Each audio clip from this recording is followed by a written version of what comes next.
I call Phil Twyford. Thank you, Mr Speaker.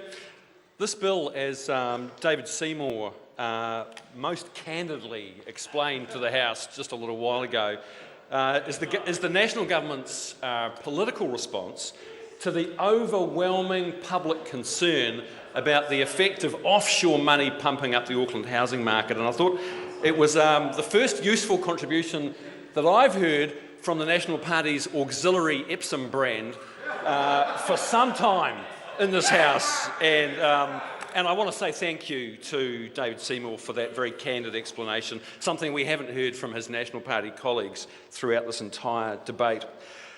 This bill is a classic of its kind. It's a classic of its kind. It's what the National Party does constantly, and for the last 3 years, National Party ministers Bill English, Nick Smith and the Prime Minister himself have denied that speculators are a problem in the Auckland housing market, in spite of the Reserve Bank Governor and Deputy Governor repeatedly raising the problem of speculators pumping up Auckland house prices. The National Party has denied that foreign money is a problem, and they have repeatedly accused anyone in this House, including myself, of being racist and xenophobic because we've raised the problem of non-resident foreign buyers bidding up the price of houses and outbidding Kiwi first home buyers. But finally, in the lead up to the budget, they cracked. They cracked, Mr Speaker. And why? Because their polls were telling them that 82% of New Zealanders, 82%, want to see a full, proper, comprehensive register of foreign property buyers. 82%. 72% of New Zealanders support a ban on foreign buyers buying existing houses in New Zealand. That's the Labour Party policy. It's the policy of the Australian federal government. And 77% of New Zealanders support it. In fact, 54% of National Party voters want to see a ban on foreign buyers buying existing houses. It's the policy of the Australian government. It's also the policy of the UK Prime Minister David Cameron. David Cameron wants to see a register of foreign property ownership in the UK because he doesn't want to see corrupt foreign money pumping up the price of houses in the UK. And this bill, Mr Speaker, it finally makes a little baby step in the direction of collecting a little bit of data. But it's not a register, it's not comprehensive, it's not going to create a searchable database of foreign property owners. But sir, the National Party and the public at home will know, listening to the objections and the interjections of the National Party members, they will know very well by now that the National Party wants to make this an issue of race. They want to make it an issue of race. And one speaker after another in this debate has got up, Mr Speaker, and mischaracterised the policies of the Labour Party, of New Zealand First and the Green Party, because all of the major opposition parties in this Parliament want to see a full, comprehensive and publicly searchable register of foreign property buyers. All of the opposition parties in this House want to see a ban on foreign property ownership of existing houses. That is our policy. They've tried to say repeatedly that we are opposed to new migrants buying houses. Well, that's not our policy. That's not our policy. It never has been. It never will be. The National Party members have tried to say in this debate that it's an issue of race, that we don't want to see people of a particular race buying houses in New Zealand. Well, that's not our policy. It never has been and it never will be. Our policy is to look after the interests of New Zealanders, not the interests of foreign property speculators. We are the party that stands beside young Kiwi first home buyers. That is the party that stands behind foreign property speculators. And the reason the National Party doesn't want to see effective legislation they don't want to see a register of foreign property buyers is that they don't want the flow of foreign money into their party coffers to dry up. That's why they won't touch this issue except for this pathetic, superficial charade of a bill that pretends to do something for political reasons, as David Seymour confessed to this House, but they won't do anything substantial to tackle the problem. Point of order, Chris Bishop. Mr Speaker, Mr Twyford just made an unparliamentary remark about the motives of the government in passing this piece of legislation. There are various speakers' rulings. I have the speaker's rulings open in front of me, and I am noting very carefully what is being said. Phil Twyford. Thank you, Mr Speaker. Point of order, David Seymour. Point of order, if I could assist, I am fairly certain it is section 120 of the standing orders that says it is wrong to impute a motive onto a member, which is what that member did several times. The member said, this is a robust debate, and these are debating points. I'm listening very carefully to the content, and I have a speaker's rulings open, and I know the page and I know the line number. Phil Twyford.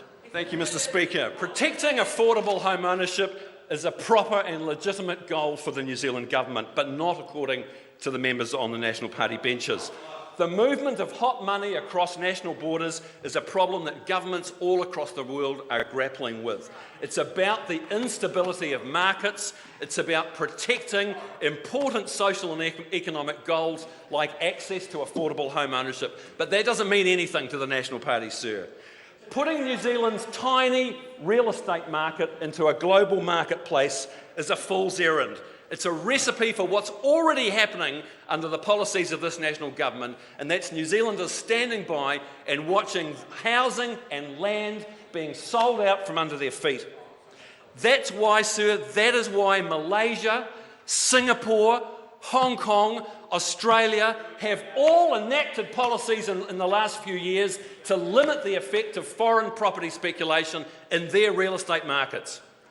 That is why Beijing and Shanghai do not allow non-residents to buy houses in those cities.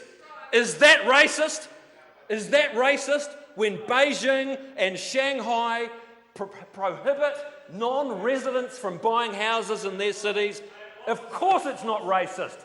That's their government looking after their local citizens to protect affordable home ownership. That's what it's about.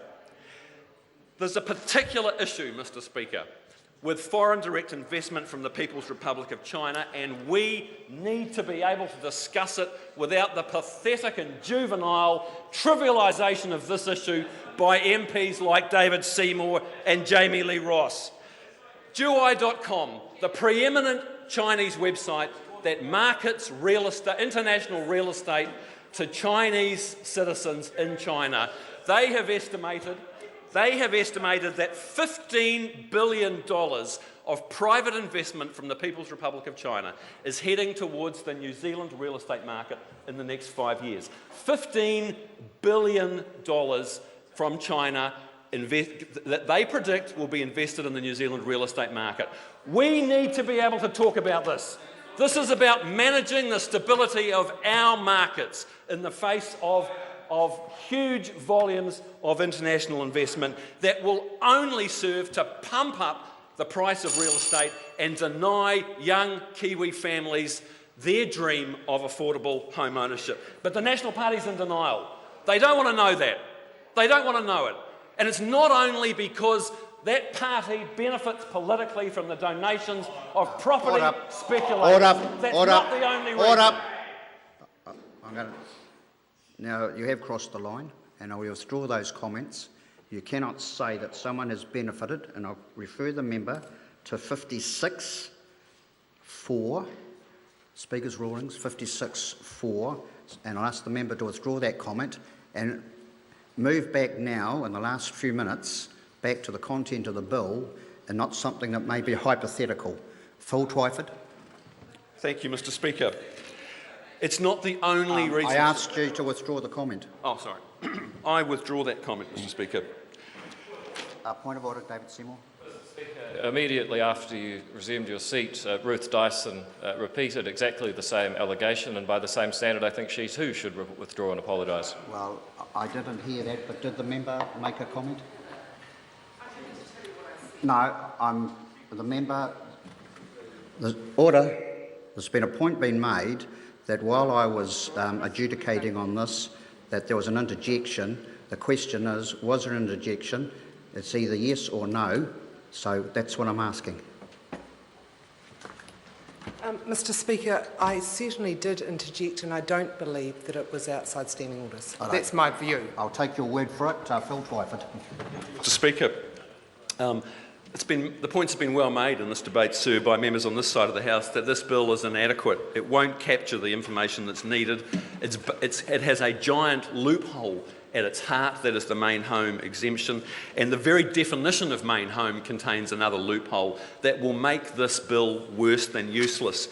The point I made earlier, sir, that so upset members on the other side of the House, that's not the only reason why the national government does not want to seriously tackle the effects of foreign money in the Auckland housing market.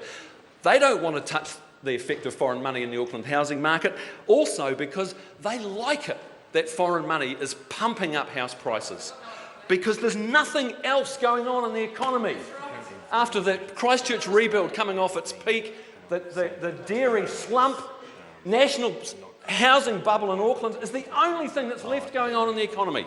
And the last thing that the National Party want to do is turn off the tap of foreign money that's driving up Auckland house prices and denying an entire generation of young Kiwi families the chance to own a home of their own. The Prime Minister was incredibly candid the other day on News Talk ZB when he said that he thinks there are some Aucklanders who are very happy with rising house prices. And he made it very clear that that's National's political strategy. They want to harvest the votes of homeowners who think they're getting rich. They don't give a damn about the half of Aucklanders who rent and a whole generation of young people who will never, ever own a home of their own in Auckland under this government's policies.